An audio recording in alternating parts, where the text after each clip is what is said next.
పొందిన సీత ఆ దేవుని వెనకాతలే పనికేగెను మాత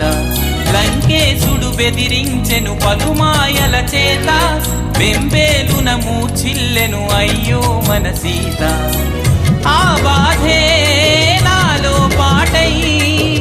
పాడేను రామాయణం కోదండ రాముణ్ణి చూడు